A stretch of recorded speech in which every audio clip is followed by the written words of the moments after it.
All right, it's the first week for many students going back to school, and today was the first day ever at Silos Elementary. It's the newest campus to join the Medina Valley ISD family. Hundreds of students will attend, and there are plans for even more growth. Yeah, in its first year, more than 850 students were welcomed to the school. It was approved by voters in the 2019 bond.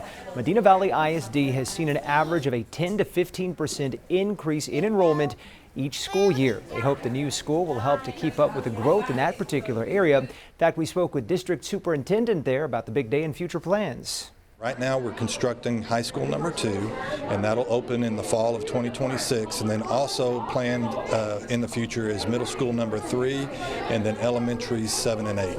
Well, thank you, Dr. Scott. And all these new schools were approved by recent bonds over the last 2 years. That rapid growth increase is causing some growing pains. Indeed it is. We looked into the rezoning for one family in particular. They tell us they bought a home near an elementary school that they wanted their child to go to, but their kids are now having to go to another school that's farther away. And hundreds of students within the district attended new schools because of redrawn school lines. It sent families in this Potranco Ranch subdivision to Castroville Elementary instead of Potranco, which is closer. News 4 San Antonio's Marisa Mendoza spoke to some parents who aren't happy with the district. While some parents have decided to keep their kids in Medina Valley ISD, others have decided to remove their kids from the district and enroll them in public charter schools within the city of San Antonio. What can we do that will allow us to minimize our commutes, safely get our children to school, and be able to respond to them if needed? This is why Brenda Keel decided to put her 2 kids into a San Antonio public charter school near work instead of home.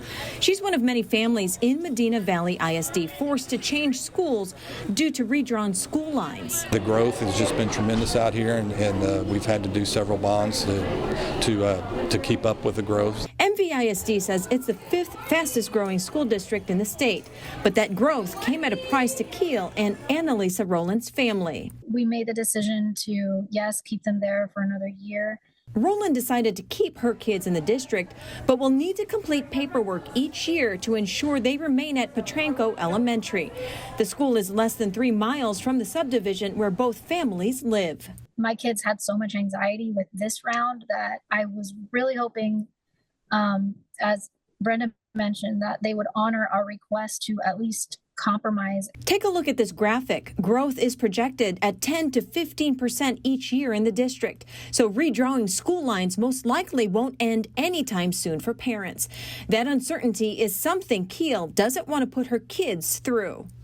At the end of the day, we don't want to be commuting and not be without our children. And that's what it felt like. We would spend more time in the car in order to get to them instead of with our children, which is already such a short amount of time.